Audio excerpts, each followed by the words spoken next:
یعنی یہ 10 سے 15 منٹ کی ملاقات ہوتی ہے، حال چال پوچھا جائے، بات پوچھی جائے، آنکھ کا حال پوچھا جائے، اور تمام چیزوں میں بشریٰ بی بی نے یہ پتہ چل رہا ہے کہ یہ بتایا کہ ٹھیک ہے دعا کیجئے، امی سے کہیں دعا کریں، یہ بہت اذیت دے رہے ہیں، یہ بہت اذیت ہے، اور یہ بات چیت ہوئی ہے۔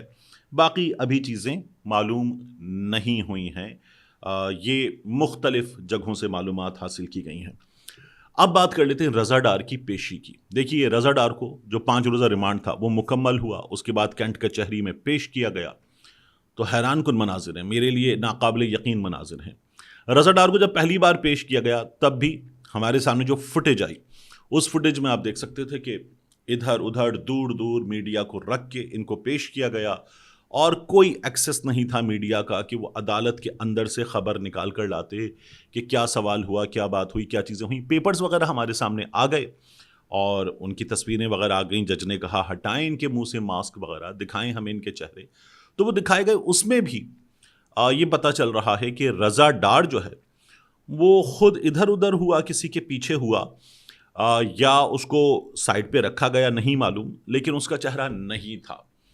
اب آج جب یہ لوگ پیش ہوئے ہیں تو ان میں آپ دیکھیے کہ ممکنہ طور پر سکندر اور رضا ڈار جو ذرا باقی تو ملازم ٹائپ کے لوگ ہیں نا، مجرم جو ہیں وہ ملزم جو ہیں وہ ملازم ٹائپ کے لوگ ہیں، کیونکہ ڈی این اے بھی میچ کر چکا، تو مجرم ہی کہنا چاہیے جو کچھ انہوں نے کیا، ایف آئی آر ان کے خلاف۔ تو ان کو آپ دیکھ لیجیے، وہ پیلے رنگ کی شلوار قمیض میں ایک نوجوان آگے ہے، اس کو دیکھ لیجیے، پھر پیچھے آپ کو پنک کلر کی ٹی شرٹ میں، نیوی بلو کلر کی ٹی شرٹ میں ٹی شرٹ ہے، پھر اس کے بعد آنکھوں پر چشمہ ہے کالا، منہ پر ماسک ہے، سر پر پی کیپ ہے، اور ڈھیروں پولیس والے، ان گنت پولیس والے جو ہے وہ اس راہداری میں جہاں سے لے کر آنے وہ ساتھ موجود ہیں۔ او بھائی ہٹ جا، صحافیوں کو ہٹاتے ہوئے، اس کے بعد پیچھے کرتے ہوئے، یار تینوں سمجھ نہیں لگ رہی، یہ باتیں کرتے ہوئے، اور پھر باہر ڈھیروں پولیس والے موجود ہیں، وہ اس بات کو میک شور کرنے کے لیے موجود ہیں کہ ان سے سوال نہ ہو، یہ کوئی بات نہ کرے، ان سے کوئی بات نہ کرے، کوئی بات چیت کسی بھی طرح کی ریکارڈ نہ ہو۔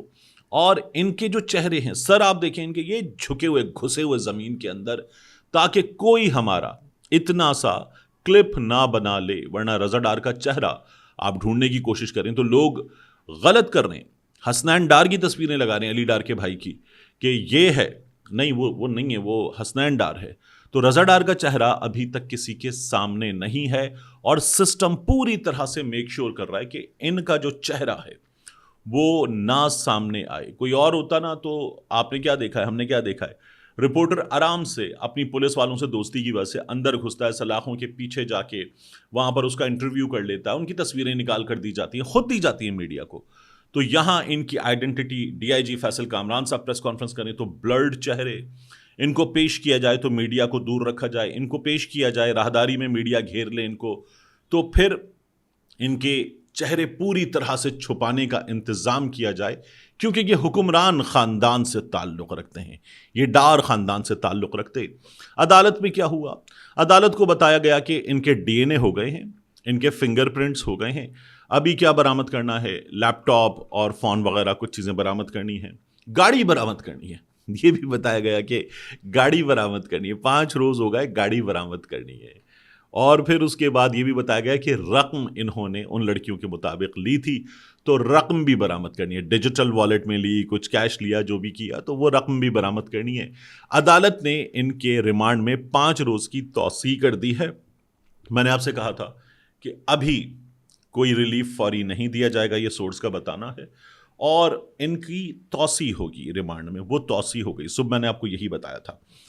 دوسری خبر جو میں آپ سے کہہ رہا تھا کہ لاہور سے کہیں دور ہمارے سامنے آ رہی ہے، وہ دوسری خبر کیا ہے؟ دوسری خبر یہ ہے کہ اسلام آباد میں جب یہ باہر سے آنے والی خواتین، رضا ڈار، دیگر لوگ یہ ساتھ ساتھ موو کر رہے تھے، ہوٹل گئے، اسلام آباد میں انہوں نے موو کیا، ریسٹورنٹ گئے، پھر وہاں سے نکلے، پھر یہ نتھیا گلی گئے، پھر وہاں سے واپس آئے، اسلام آباد میں موٹر وے میں مختلف جگہوں پر انہوں نے سفر کیا، لاہور آئے، تو ان کی گاڑیوں کی تصاویر بنی ہیں، اور ایک شخصیت یہ بتایا جا رہا ہے کہ وہ بہت اہم ہے، اس شخصیت کی تصاویر بھی بنی ہیں۔ اسلام آباد کے جو کیمرے ہیں جو سیف سٹی کے کیمرے ہیں وہ بڑے طاقتور کیمرے ہیں، تو ان کیمروں میں وہ تصاویر آئی ہیں اور یہ کہا جا رہا ہے کہ وہ تصاویر محفوظ کر لی گئی ہیں مناسب وقت کے لیے. ہمارے یہاں مناسب وقت آتا ہے تو مناسب وقت کے لیے تصویریں محفوظ کر لی جاتی ہیں. میں مناسب وقت کی ایک مثال دے دیتا ہوں آپ کو. جب میاں نواز شریف صاحب پر پاناما کیس میں معاملہ ثابت ہو گیا نا اور اس کے پیپرز وغیرہ سامنے آنا شروع ہوئے کہ انہوں نے کب کیا باہر کمپنی بنائی، کیسے بنائی، تو برٹش ورجن آئلینڈ میں ان کی کمپنی کی چیزیں 2012 کے کچھ لیٹرز وغیرہ سامنے آئے. تو 2013 میں میاں نواز شریف صاحب نے الیکشن جیت لیا. 2012 کے پیپرز ہمارے اداروں کے پاس موجود تھے. میاں نواز شریف صاحب الیکشن جیت کر وزیر اعظم بن گئے اور پھر جب پاناما کیس آ گیا تو وہ سارے ثبوت وغیرہ، یہ بڑے بڑے بکسے، یہ بڑے بڑے تھدے وہ سامنے لگا دی گئی. جناب ثبوت ہیں ان کے. تو مناسب وقت کا انتظار کیا جاتا ہے. 2012 کی چیز موجود ہو، اس سے پہلے کی چیز موجود ہو، مناسب وقت کا انتظار کیا جاتا ہے. تو یہ جو چیزیں ہیں یہ مناسب وقت پر کہا جا رہا ہے سامنے آئیں گی. اور مناسب وقت ممکن ہے کہ 2 ڈھائی 3 مہینے میں، 4 مہینے میں کسی وقت آ جائے، تھوڑا آگے جا کر آ جائے.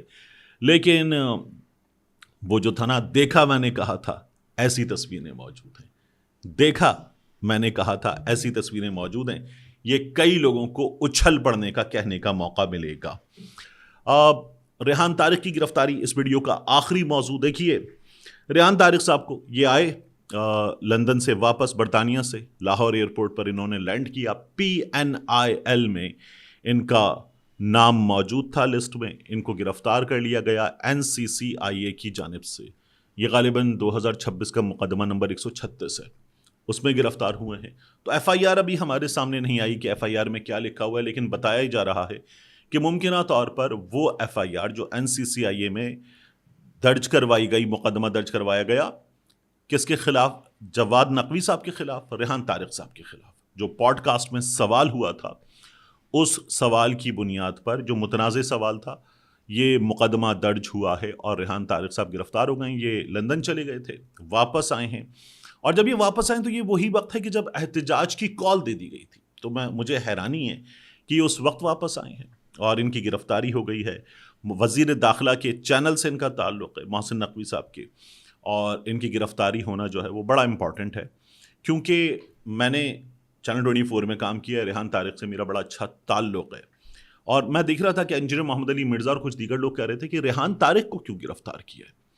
یعنی اگر پوڈ کاسٹ میں جواب دیا تو وہ جواب دیا جواد نقوی صاحب نے، تو ریحان طارق نے کیا کیا، یہ سوال ہو رہا تھا. کیونکہ اس کا کام ہے سوال کرنا، اس نے سوال کر لیا. اس کے سوال کو جس طرح سے بھی اپنے جواب سے ہینڈل کرنا تھا وہ ہینڈل کرنا تھا جواد نقوی صاحب کو. لیکن کہا جا رہا ہے کہ نہیں، یہ بہت متنازع سوال تھا، جانتے بوجھتے کیا گیا. تو جانتے بوجھتے سوال کیا گیا یا نہیں، ابھی قانون اپنا راستہ لے گا، چیزیں سامنے آئیں گی. مگر محسن نقوی صاحب خود ریحان طارق کو، وہ ہوتا ہے نا جن لوگوں کو وہ بہت پسند کرتے ہیں، Rehan Tariq happiness to be one of them, کہ جس کو محسن نقوی صاحب خود بڑا پسند کرتے ہیں. تو اس سے یہ بھی نکلے گا کہ دیکھیں جی، اتنے بڑے آدمی کے چینل کا ایک بڑا ملازم وہ گرفتار ہوا ہے. تو رول آف لا پہ تو بلیو کرتے ہیں لوگ پاکستان میں. اس کو ایسے بھی ہمارے ہاں پینٹ کیا جائے گا. بہرحال ریحان طارق صاحب نے جو بھی کیا اس میں اگر ممکن ہے کہ کچھ سوال میں غلطی بھی ہو، تو بات یہ کہ ان کا سوال تھا، اس کی بنیاد پر اب سوشل میڈیا پر میں دیکھ رہا تھا کافی بڑی تعداد میں لوگ جہاں ان کے خلاف بات کر رہے ہیں، وہی لوگ یہ بات کر رہے ہیں کہ انہوں نے سوال ہی کیا تھا. اور ان کو گرفتار کرنا بعض لوگوں کی رائے میں زیادتی ہے، بعض لوگوں کی رائے میں درست ہے. اب دیکھتے ہیں کہ اس کیس میں کیا ہوتا ہے. ہم نے تو یہ دیکھا ہے کہ اس ملک میں NCCIA کے ہاتھوں صحافی گرفتار ہو. تو کراچی میں ہم نے فرحان ملک کو دیکھا، لمبی گرفتاری، عید خراب. ہم نے سہراب برکت کو دیکھا، 100 دن گزار لیے، پھر دوبارہ گزار لیے، کافی دن. تو اب اس کیس میں کیا ہوتا ہے یہ بھی دیکھنے کی چیز ہے. ملتے ہیں انشاءاللہ آپ سے اگلی ویڈیو میں.